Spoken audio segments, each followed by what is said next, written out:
I think with this season, PWC is now the longest running season on the channel, even longer than the Owl Fight Club. Hello, my name is Shadow Gallade, and welcome to the PWC Season 9. We're back for another Wi-Fi season. You already know the drill. 11 Mons versus our only Terra Captain, and it has to come to every game. Let's see what we're working with. Oh yeah, Zoroark is here, and we brought Thriller back. So what if we're already playing with a handicap? We can always bring the eBay along. But getting along to Zoroark, it's a tricky bitch. As for what it's really meant to do though, it hits hard, it hits fast, and it has a surprisingly amount of utility since Disguise is actually quite annoying, and unlike our previous funny exploit, lag will not be giving away Zoroark's Disguise. Especially since there's a funny little glitch where, not really a glitch, but if you Terra a Zoroark's Disguise, it'll appear that the other monster's Disguise. I'm hoping at least one coach freaks out when they see a Terra'd other mon. I'm not gonna say what it is for the sake of spoilers. Ah, what the heck, I'll spoil it anyway. Manaphy's here! And unlike in IBL, this one's allowed to use Take Heart. No, Terra Manaphy would be terrifying, pardon the pun. And yeah, you already know what Manaphy does. It can Tail Blow Ghost did before, but now it can Take Heart to become even deadlier than before. And yeah, other than that, nothing's really changed for Manaphy the past couple gens. It stayed the same, but it doesn't really need to change. What will change, however, Heatran, never tried it before, excited to try it out. I would say more, but due to the bots being stupid, we cannot get any footage for this thing. So, next, meme. Rillaboom is back from the IPL. I couldn't say no to the Grass Monkey, especially since we're basically recreating Bulutran with a mini... Well, is Rillaboom mini Bulu? And I'll leave that debate for people who actually care about this stuff. I basically gave all my piece. I gave my piece in the IBL video, so I won't say much here. But just know, hits hard, got a grassy glide, grassy terrain's good, we can recover Manaphy's health. Next! The real special tank, Sylveon. Mostly to get over my ever apparent paranoia of needing a good Fairy Dragon Steel Core. Plus, like I said in the purpose, I've used all the evolutions before. I want to do more evolutions. I am the master of Eevee and Gallade.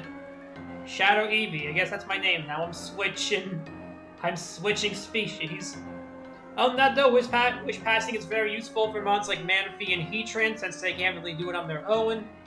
And overall, the Defensive Fairy archetype is a very useful one to have. Next up, we actually have House removal this time in the Oricorio. And yes, all 4 forms of Oricorio. So, contrary to what the doc says, we actually get 15 Pokemon. As for what else they can do, it's a Quiver Dance Sweeper. What else did you want me to say? It's a Quiver Dancer. It hits hard, it has versatility, and Quiver Dance will sweep somebody. Mark my words. Next up, a ground type. Palisand is here as a wall. Or I guess more of a tank, not really a wall. It could be a tank, in some cases, but I digress.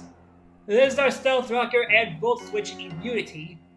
Also our main physical wall, since Sylveon's going to be focusing on the special defense side of things. It's a pretty good defensive court, since like most steel support types don't really want to deal with Palisand, and Sylveon can handle most ghost and water types with ease, barring a physical ghost type. But we have other ways to deal with those, which we'll get to in a moment. Okay, it's been a moment. We got the boy! Ambipom is here! Being our fastest mon, slight spoilers at 115, and honestly, that's fine. Technician Fakeout is always a terrifying thing to do, and I'm sick of Ambipom being blacklisted from Spellbound discussions. I get why. It's funny why. But it hurts my feelings. Ambipom needs some love. It has utility, it's got coverage, it hits fast. I'm looking forward to it. Next up. Okay, I was all happy-go-lucky before. I'm not so happy about this. Glimora So let's go over the good things. It's a T-Spikes absorber. That's good. I like that. It can set up T-Spikes for itself. It hits very hard, especially, surprisingly. And it's surprisingly fast and acts as a rapid spinner, since Mortal Spin does act as a poison-type rapid spin. It's pretty surprising, actually. So you know what? I've shit on this thing in the past, but maybe it could prove itself worthy of the Shadowverse Council. Let's see what's going on. And speaking of rapid spinners, the Gen 1 Pokemon. In fact, if I may be so rude to my future self as to edit that Pokemon card in, Tatsugiri's been here since day 1. It is a rapid spinner, a Draco Bomber, and quite limited in what it can do, but in that limitedness, it's quite good at what it does. And overall, that is the team. Looking forward to it, especially with the mandatory Zoroark every game, turning every early game into a guessing game. You could say it is a sus game. And yeah, with that, I will see you guys week 1. Bye-bye!